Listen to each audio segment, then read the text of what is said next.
As I looked around the nearly empty room, I asked, "Are you ready to leave yet?" My companions sighed. "Just waiting for the movers," they replied with a hint of relief in their voice.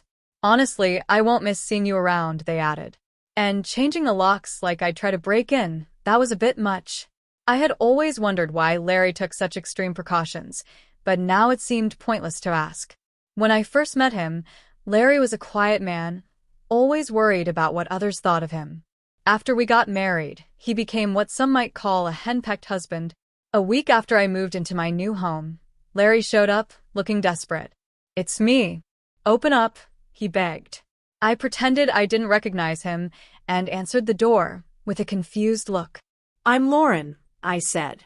"I'm 37 and work part-time, 5 days a week." Larry didn't get the hint. It's been 4 years since Larry and I got married.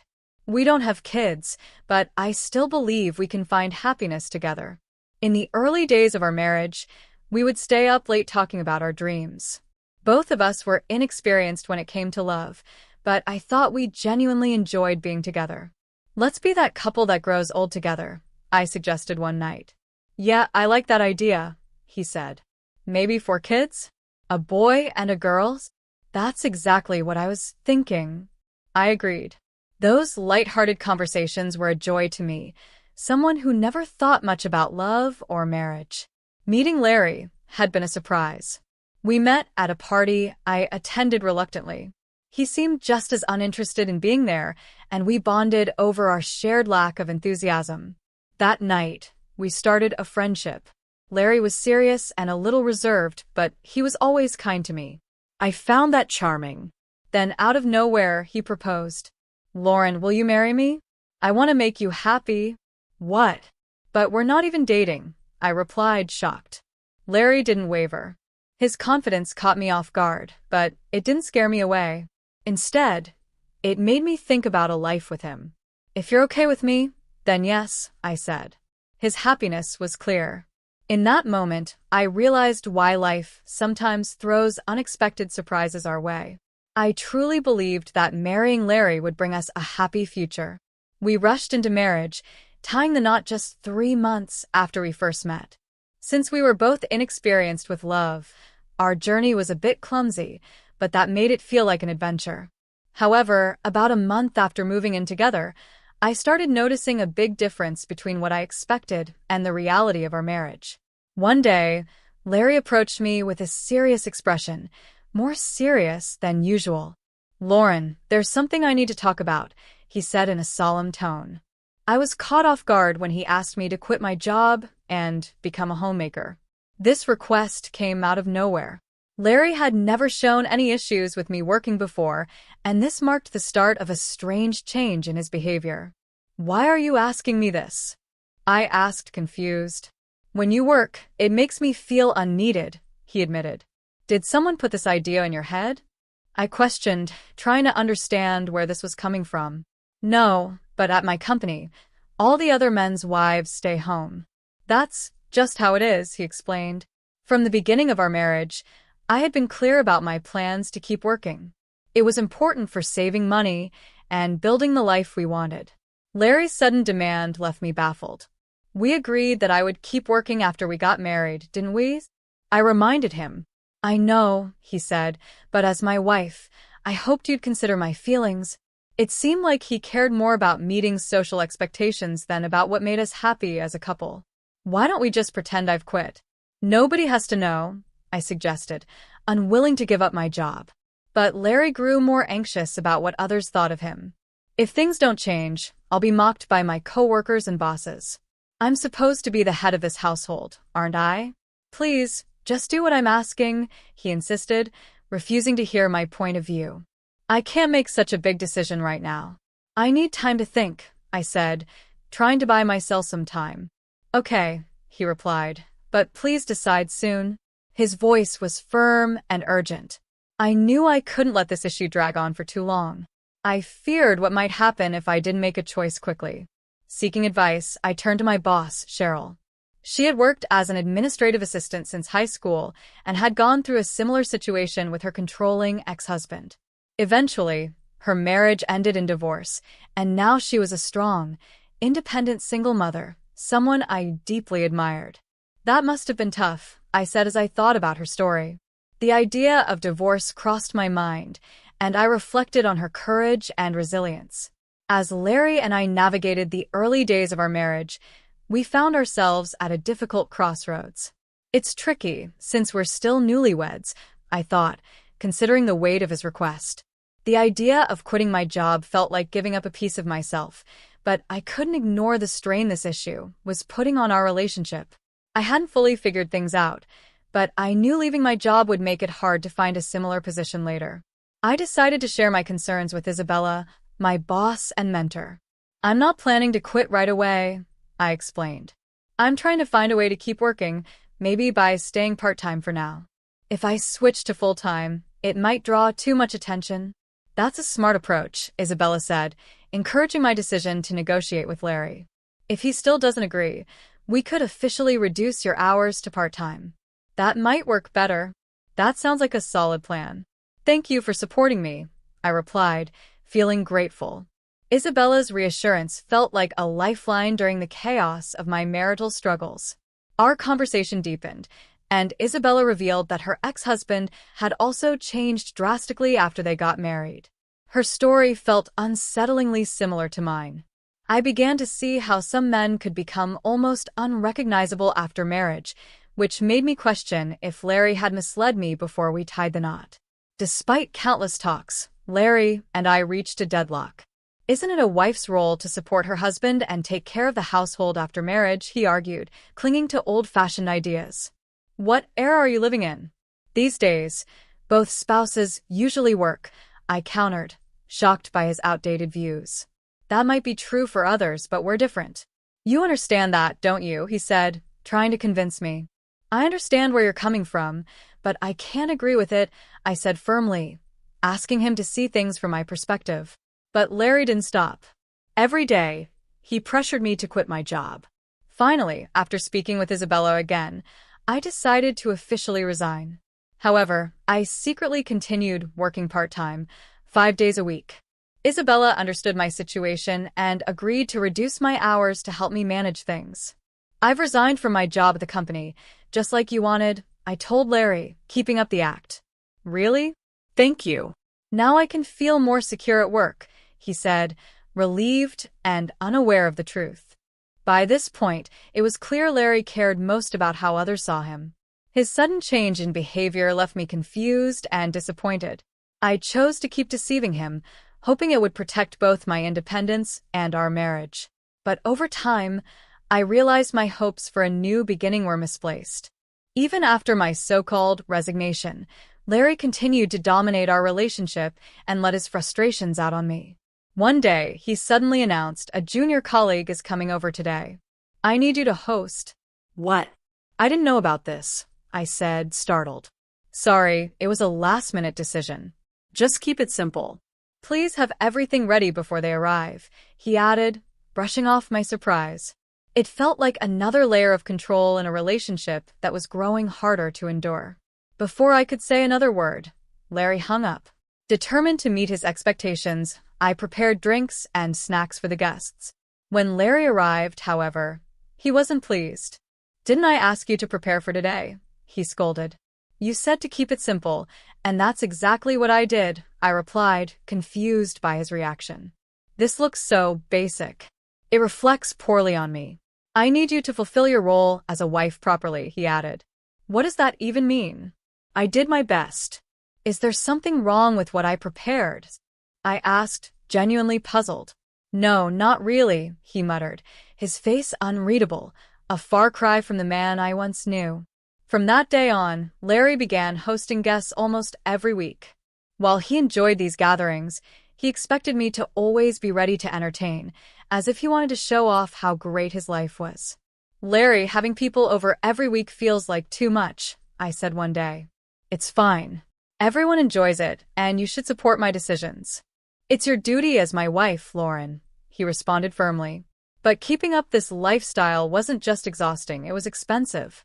How am I supposed to manage everything? I asked, frustrated. Stop complaining, he snapped, brushing off my concerns and avoiding any real answers. Every morning, I woke up early to prepare meals, make sandwiches for his lunch, and have his suit ready for the day. On days I worked part-time, from 8 a.m. to 4 p.m., I barely had time to rest. Despite the exhaustion, my job felt like my only escape. "Lauren, you seem tired lately. Are you okay?" my coworker Evelyn asked one day, noticing how worn out I looked. "Yeah, a bit," I admitted, grateful someone cared. "Let me know if there's anything I can do." "I'm here for you," she offered warmly. "Thank you, Evelyn. You've been such a great support," I replied, appreciating her kindness. Evelyn knew about my secret part-time job and had helped me keep it hidden from Larry. "I appreciate everything you've done for me," I told her one day. "Paul mentioned it, but I never thought Larry would act this way," she confessed. "Neither did I.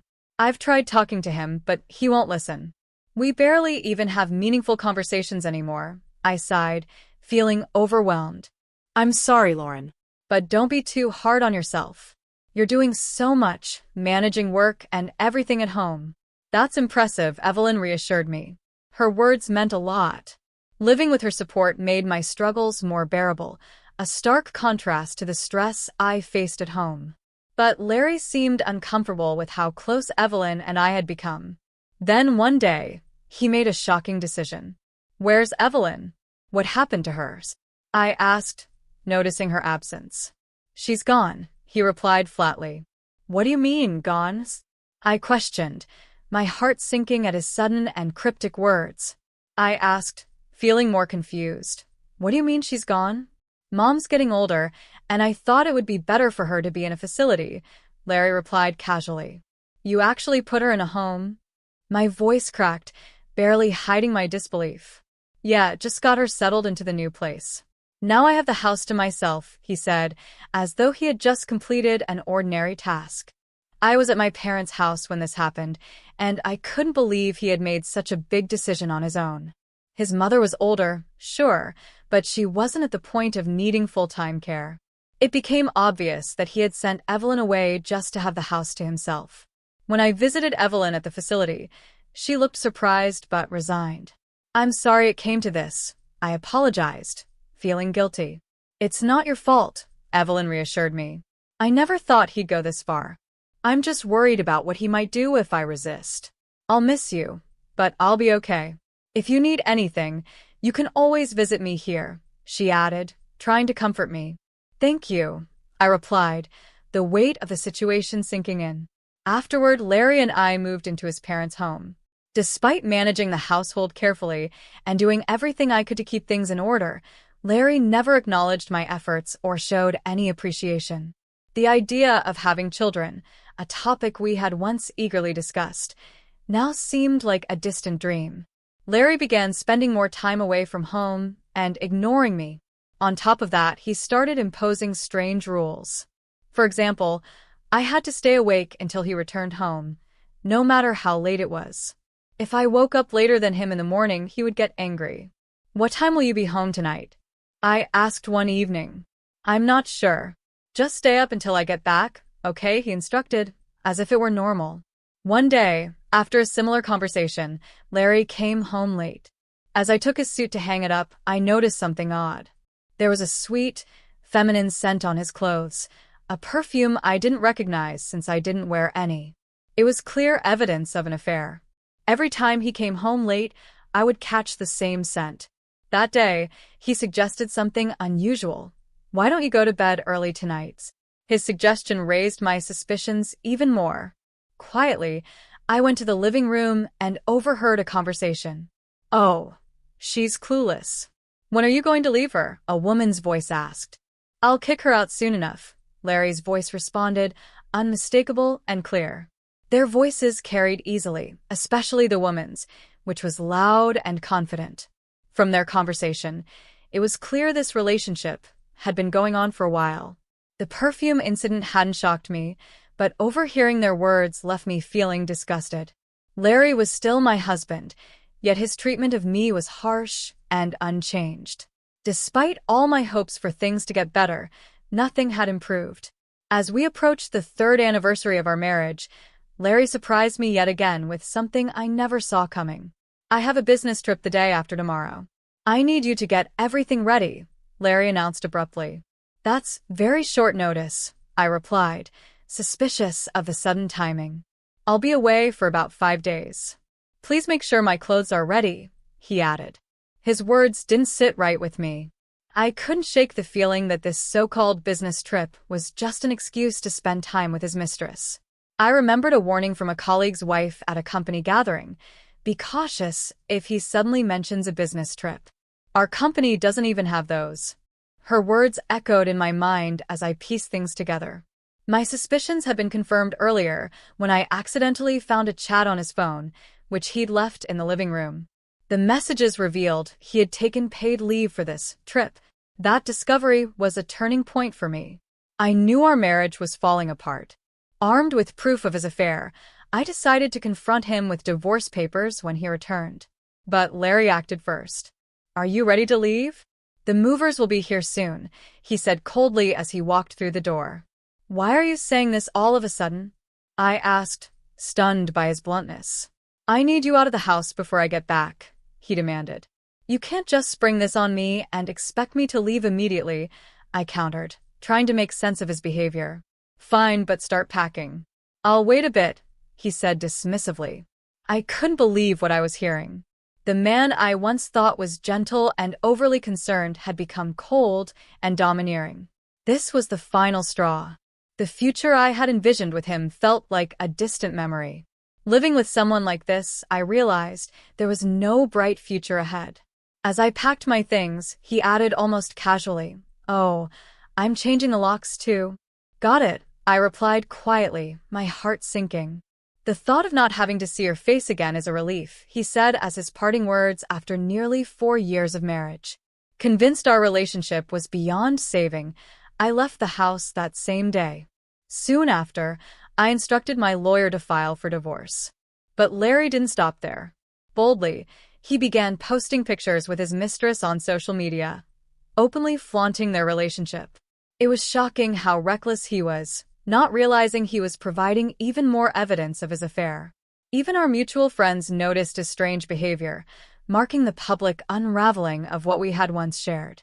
After leaving my in-laws' home, I looked back at everything that had happened. I no longer felt sadness, only relief that I was finally free from the weight of our broken marriage. I transitioned back to full-time work and moved into a high-rise apartment in the suburbs, a place I had always dreamed of living. The apartment was spacious, perfect for one person, and felt wonderfully freeing without Larry around. About a month after settling in, I was startled one morning by the sound of the doorbell. Looking through the monitor, I was shocked to see Larry standing outside. "Hey, it's me, Larry." "Open up, Lauren," he called out, his tone confident and demanding.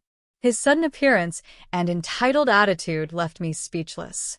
Deciding to act like I didn't know him, I spoke through the intercom. Who are you?" "I'm sorry, but I don't know you," I said calmly. "Don't tell me you've forgotten your husband's face," he exclaimed, clearly frustrated. "I'm not married." "I think you've mistaken me for someone else," I replied, watching as his desperation grew. His face looked nothing like the timid man I once knew. "Please, just listen to me. I've been deceived, and I need Lauren's help," he pleaded. "I'm sorry, but I'm not obligated to help you. If you don't leave, I'll have to call the police," I said firmly, keeping up my act. Larry seemed to think I would always be there to solve his problems, but I was no longer that person. He refused to give up, though, and his tone turned desperate. "You can't just leave me to deal with this. You don't have to be so tough on me," he whimpered. "And by the way, you can't stay at your parents' house anymore," he added suddenly. "What do you mean? Do you even know whose name the house is under now?" I asked, surprised. "No, but it's not mine anymore," he said hesitantly. "That's right. It used to belong to Evelyn. Now it's in my name," I explained, revealing the significant change he didn't know about. When Larry had demanded I leave, I confided in Evelyn. She had been visibly upset and disappointed by his actions. "I can't believe my son has turned out like this. I'm truly sorry, especially after all the help you've given us," Evelyn had told me during one of our talks. "Evelyn, you're divorcing Larry, aren't you?" she had asked gently. Yes, it's for the best, I confirmed. In that case, she had begun, offering her full support for my decision.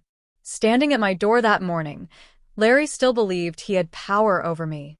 But I had moved on. I wasn't the same person who tolerated his behavior. I shut off the intercom, leaving him outside to deal with the mess he created.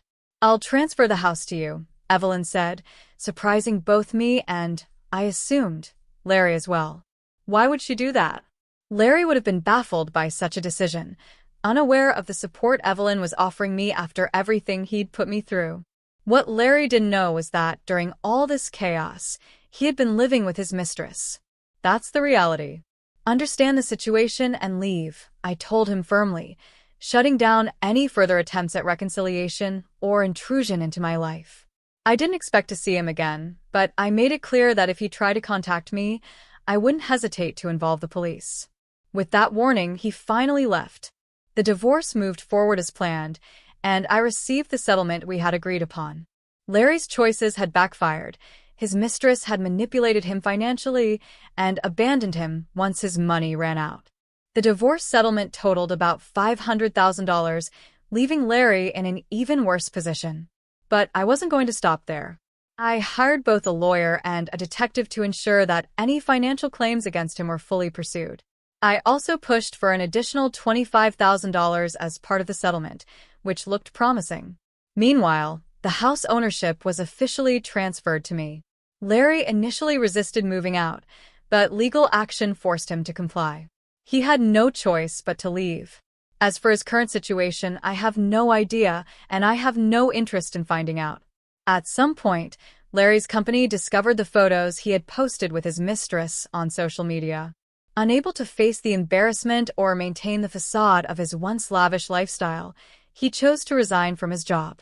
It seemed like an inevitable outcome, given his true nature.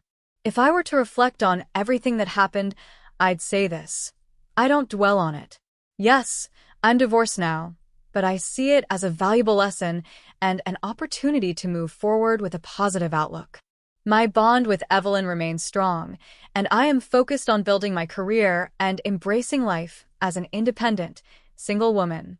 I'm looking forward to enjoying the freedom and opportunities that this new chapter offers.